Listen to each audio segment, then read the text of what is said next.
तो वही तारीख थी जून 2 2014 जब शील्ड का ब्रेकअप हुआ। आप सबको याद ही होगा जब सेथ रॉल्स ने चेयर ली और अपने दोस्त, अपने भाई डीन एम्ब्रोस और रोमन रेंस पे दे मारी और सेल आउट हो गए अथॉरिटी की तरफ। वो दिन था, उसको अगर मैं याद करूं एज अ फैन आज की डेट में, तो मुझे आज भी बड़ा दुख होता है उसको लेके। एंड मेरी तरह इतने लाखों करोड़ों रेसलिंग फैंस हैं अराउंड द ग्लोब जो उस इवेंट से काफ़ी आहत हुए थे और उनको काफ़ी डिफिकल्टी हुई थी उसको प्रोसेस करने में। एंड मुझे याद है कि मैं लिटरली स्मैकडाउन का वेट कर रहा था मैं उस वीक कि भाई स्मैकडाउन पे पूछना था भाई वाई सेथ वाई, तुमने ऐसा किया तो किया क्यों। बट द थिंग इज कि सेथ रोलिंस ऐसा बोलते हैं कि उन्होंने अच्छा किया जो किया। अगर आज मैं एज अ रेसलिंग ऑब्जर्वर सोचूं तो भाई जो हुआ अच्छा हुआ। देखो तो भाई देखो, अगर शील्ड का ब्रेकअप आज नहीं हुआ होता और वो तीनों आज भी साथ में होते, नो मैटर वो एक अच्छे चैंपियंस होते, हो सकता है टैग टीम चैंपियनशिप भी उनके पास होती, undisputed tag team championship from both the brands उनके पास होती इस टाइम पे। बट द थिंग इज, क्या वो जो आज हैं, जिस रोमन रेंस को आज हम जानते हैं, जिस जॉन मॉक्सली को आज हम जानते हैं, एक डीन एम्ब्रोस, जिस सेथ रॉलिंस को आज हम जानते हैं, क्या वो बन पाते जो आज वो हैं। तो भाई तीनों की लाइफ एकदम अलग अलग चलने लगी और आज की डेट में सेथ रोलिंस रॉ के चैंपियन है, रोमन रेंस स्मैकडाउन के चैंपियन है, and dean Ambrose is also doing good in AEW. So the thing is कि भाई ये वीडियो रोमन रेंस के बारे में होने वाली है, राइट।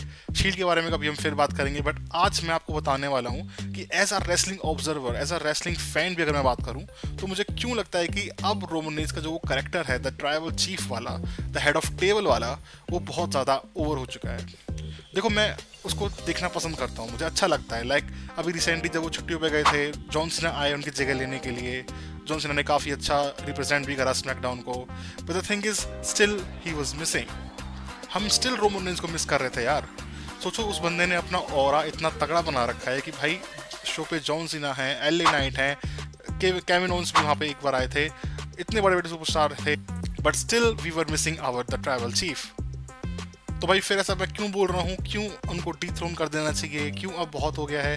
मैंने कुछ पॉइंट्स तैयार करे हैं आप लोगों से बात करने के लिए। एंड अगर आप एक रोमन रेंस के फैन भी हैं तो भी आप इस वीडियो को प्लीज़ एंड तक देखना, क्योंकि आपको बड़ा मज़ा आएगा। आप एकदम एग्री करोगे मेरी बात से कि मैं जो बोल रहा हूँ एकदम सही बोल रहा हूँ, अगर आपके पास दिमाग हुआ तो भाई without wasting any time video को स्टार्ट करते हैं। Let's roll the intro. देखो यार, मैं बात कर रहा था अभी शील्ड ब्रेकअप की, तो जब रोमन रेंस शील्ड से अलग हुए, एक इंडिविजुअल पर्सन की तरह वो रिप्रेजेंट हुए, उन्होंने किया रिप्रेजेंट अपने आप को, तो वो काफ़ी अच्छे थे। वो काफ़ी अच्छे मैचेस लड़े, उन्होंने रैंडी ऑर्टन के साथ मैचेस लड़े, जॉन सीना के साथ मैचेस लड़े, काफ़ी अच्छे अच्छे मैचेस उन्होंने दिए भी, सीएम पंक के साथ उन्होंने मैचेस लड़े। But the thing is, he was not the champion at that point of time, he was not our tribal chief at that point of time. And me as a young fan at that time, मैं चाहता था कि भाई इस बंदे को एक championship run मिले, एंड वो हुआ भी। जब सेथ रॉलिंस इंजर्ड हो गए एक लाइव टूर के दौरान, तो सर्वाइवर सीरीज में एक टूर्नामेंट का मेन इवेंट हुआ, जिसमें कि एंड में डीन एम्ब्रोज और रोमन रेंस ही आमने सामने थे फॉर द डब्ल्यूडब्ल्यूई चैंपियनशिप, जो कि सेथ रॉलिंस की थी, बट उन्होंने कभी हारी नहीं। तो हुआ क्या कि उस मैच को रोमन रेंस ने जीता और वो बने फर्स्ट एवर डब्ल्यूडब्ल्यूई चैंपियन उस टाइम पे। उसके बाद तो भाई सिलसिला रुका ही नहीं। उसके बाद तो रोमन रेंस ने multiple times WrestleMania main event किया, रॉयल रंबल जीता, मल्टीपल चैंपियनशिप जीती, अंडरटेकर को हराया, जॉन सीना को हराया। बट स्टिल फैन ना कनेक्ट नहीं कर पा रहे थे, वो उसको as a new John Cena नहीं देख पा रहे थे। ऐसा लग रहा था कि यार इसको जबरदस्ती का पुश मिल रहा है। और मुझे आज भी याद है वो रात जब अंडरटेकर को हराकर रोमन रेंस नेक्स्ट नाइट पे, मंडे नाइट रो पे आए, अपने लोगों को एड्रेस करने के लिए। सोच रहे थे कि उनको प्यार मिलेगा, दुलार मिलेगा, बट उसका ठीक उल्टा हुआ। लोगों ने फक यू रोमन और यू सक्स की चैंट्स की बरसात कर दी और बंदे को बोलने तक नहीं दिया। एक वर्ड बोला उसने, बस एक लाइन बोली, this is my yard now, and that's all. फिर वो चला गया। And that was the most embarrassed moment of a wrestling promotion, क्योंकि भाई वो खुद एक बंदे को प्रमोट कर रहे थे, उन्हें लगा था कि यार अंडरटेकर को हरा देगा तो भाई उसको फिर लोग प्यार करने लगेंगे, वो बड़ा बन जाएगा। But that they was wrong. और उस रात के बाद, आई थिंक रॉ के बाद, डब्ल्यूडब्ल्यूई वालों को, उनकी क्रिएटिव टीम को कहीं ना कहीं समझ में आ गया कि भाई रोमन रेंस को ऐसे प्रमोट करने का तो कोई फायदा नहीं है। तो भाई जनता को समझ में आ रहा था, जनता चूतिया नहीं है, उनको समझ में आ रहा था कि भाई इसको जबरदस्ती का बड़ा बनाने की कोशिश की जा रही है। ऑल्दो अभी ये रुकी है, इसको अभी इतना नहीं आता है, इसको ना प्रोमोज कट करने आते हैं, इसको ना अच्छी एक्टिंग आती है, इसको ना इन रिंग स्किल, चलो अच्छी है, मैं मना नहीं कर रहा, बट उस लेवल की भी नहीं है जिस लेवल का इसको पुश दिया जा रहा है। और भी अच्छे अच्छे रेसलर्स उस टाइम पे थे जो डिजर्विंग थे, बट उनको ओवर शेडो कर दिया गया just because of Roman Reigns. तो भाई फिर क्या था, फिर कोविड आया, कोविड के बाद रोमन रेंस एकदम गायब हो गए रेसलमेनिया के बाद।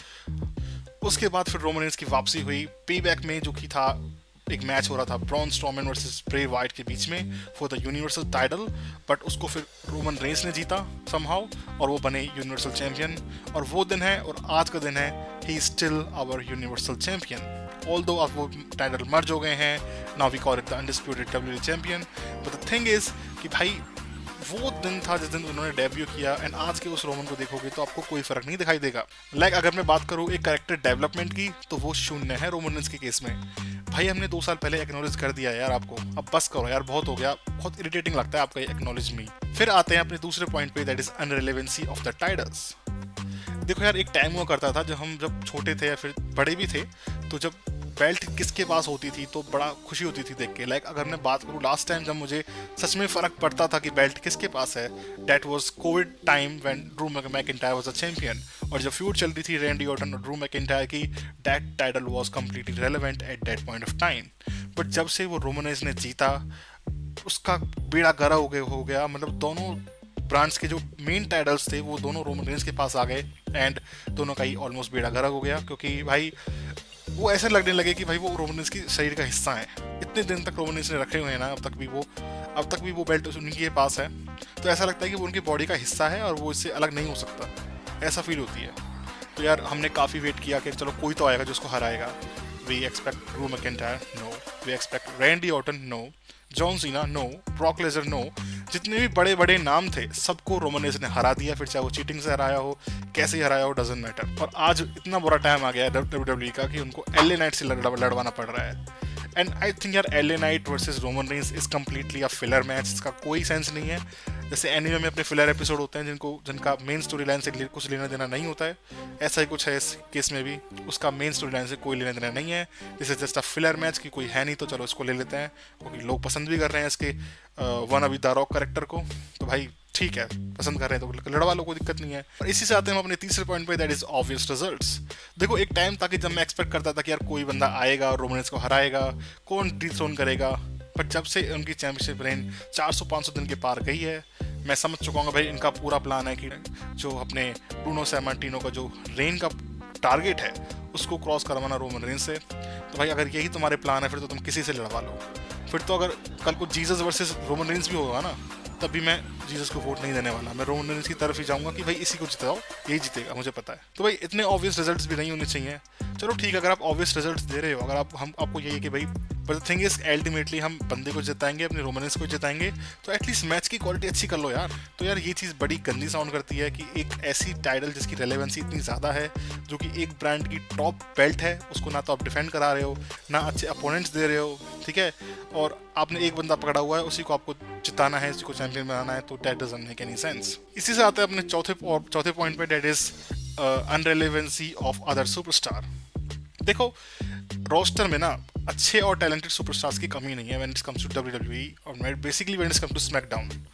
बट स्टिल रोमन रेंस की अपीयरेंस एक ऐसी चीज़ है ना जो कि इतनी पावरफुल बना रखी है ना डब्ल्यूडब्ल्यूई वालों ने, उसको वो भगवान का दर्जा दिया हुआ है कि अगर शो पे रोमन रेंस नहीं है तो शो आई डोंट थिंक कि कोई दिखेगा भी, कोई नहीं देखेगा भाई शो को। तो सीन इज कि भाई अगर आपको इतना ही उसको गॉड लेवल का एग्जांपल देना था, उसको इतना ही बड़ा बनाना था, तो बाकियों को थोड़ा बहुत तो बनाते। इट्स टोटली लाइक कि भाई डीसी का सुपरमैन इतना ओवर पावर है कि जब वो स्क्रीन पे होता है, जब वो अपने विलन से लड़ता है, तो बाकी सारे सुपर हीरोज फुद्दू लगते हैं। भाई यही सेम चीज़ कर रखी है डब्ल्यूडब्ल्यूई वालों ने रोमन रेंस के साथ, पता नहीं क्यों कर रखी है, उसको भगवान बनाया हुआ है, एंड बाकी सारे जो सुपरस्टार हैं, जो टैलेंटेड भी हैं, वो भी अनरिलेवेंट फील करते हैं। उनको नहीं मतलब कि भाई वो स्क्रीन पे है नहीं है।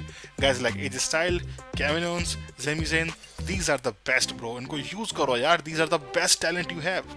कितने अच्छे अच्छे टैलेंट आपके पास हैं, आप जिनको रिलीज कर रहे हो, AEW वाले उनको हायर कर रहे हैं और उनको अच्छे से यूज़ करके आपको दिखा रहे हैं और आपको चिढ़ा रहे हैं कि देखो तुमने इनको रिलीज करा because they were not talented, हम इनको यूज़ करते हैं because they are talented and we are actually proving it.